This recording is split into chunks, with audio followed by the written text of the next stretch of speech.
যখনই কমপ্লিট হয়েছে painting complete, double tap open হোক। ওপেন হওয়ার পরে সেটিংস অ্যান্ড প্রাইভেসি মূল হচ্ছিল কি ওই আপনার হচ্ছে এই যে মেসেজটা আসছে না, যে নাম্বারটা মেসেজ চাচ্ছিল সেই নাম্বারটা ছিল হোয়াটসঅ্যাপ খোলা ছিল না। ফাইনালি যখন এই যে এই টু ফ্যাক্টর অথেন্টিকেশন চালু হয়ে গেছে, ঠিক আছে। এই যে এখন কিন্তু টু ফ্যাক্টর অথেন্টিকেশন চালু হয়ে গেছে। ওকে, এটা হলো আগের পাসওয়ার্ড, চাইলে আমরা দেখতেই পারি, ওটা কোনো সমস্যা না। আগের পাসওয়ার্ড দেখলে এখন আর কোনো প্রবলেম নেই। হ্যাঁ, দেখ এটা ছিল আগের পাসওয়ার্ড, ন্যাচারালি এখন এই পাসওয়ার্ডটা নেই, যার কারণে দেখানো। ঠিক আছে, এই পাসওয়ার্ডটা এখন আর নেই, এই পাসওয়ার্ডটার কাজও হবে না।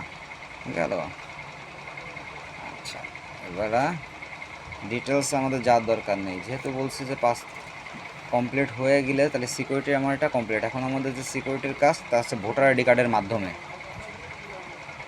আচ্ছা, এটার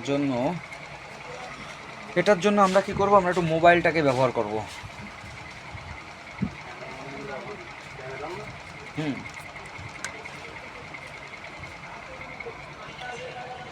এখন আমরা এখান থেকে সেটিংসটা কমপ্লিট করব, ঠিক আছে ধৈর্য। আচ্ছা, আমাদের এগুলো সবই কমপ্লিট। এখন এবার আমরা ভেরিফাইড করব এক কথায়। এই যে ভোটার আইডি কার্ডটাকে আমরা একটু ভেরিফাইড করে নেব। সিকিউর অ্যাকাউন্ট হয়ে গেছে, দেখছিস এই যে two factor authenticate account is on. কারণ এইটা যদি আমি না করে দিতাম তাহলে আবার ভেরিফাইডটা হয় না, ঠিক আছে।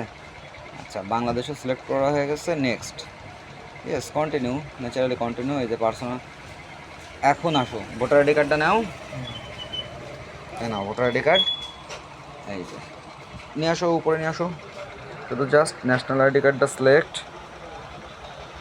এখন ওরা শুধু ধরবে, ঠিক আছে।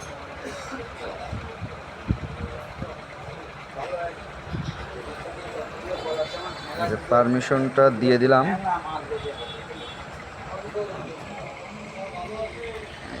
এখন দেখা যাক, এই যে সাবমিট, ভোটার আইডি কার্ড আমাদের দেওয়া হয়ে গেছে। এখন আমরা সাবমিটে ক্লিক করলাম, দেখেন কি আইছে।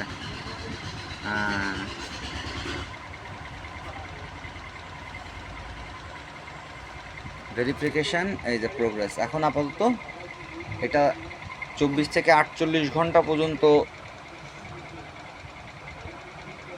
পেন্ডিংয়ে রাখবে, এরপরে দিয়ে দেবে, সমস্যা নাই। তাহলে তোমার ভোটার আইডি কার্ডের সাথে ভেরিফাইডটা হয়ে গেল।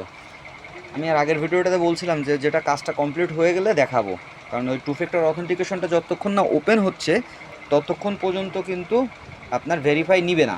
ওকে, বাই।